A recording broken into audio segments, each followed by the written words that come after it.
ভালোবাসতে গেলে প্রিয় মানুষের শ্রদ্ধাটা বড্ড বেশি জরুরি। একটা ভালোবাসার মানুষই পারে একটা প্রিয় মানুষকে যত্ন নিতে, ভালোবাসতে, আঁকলে রাখতে।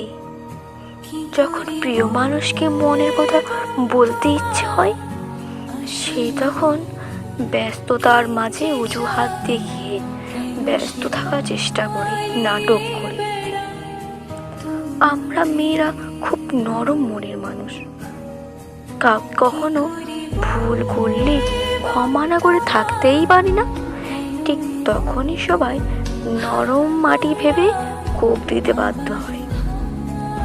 প্রিয় ভালোবাসার মানুষ কখনোই বুঝতে পারে না একটা মেয়েকেই পেলে ভালো থাকতে চায়। সবাই শুধু ঝি চাকর, ভাই ফরমাস, কাজ হাসিল কিভাবে করবে, সবাই শুধু কষ্ট দিয়েই গেল। এক ফোঁটাও আমার কষ্টটা বুঝলো না, আমার প্রিয় মানুষটাও বুঝলো না। আমি জানি একদিন বুঝবে, কোনো না কোনো একদিন ঠিক বুঝবে আমার ভালোবাসার কথা, আমার অভিমান, আমার ভালো লাগা, আমার খারাপ লাগা, আমার সবটা নিয়ে সে থাকবে।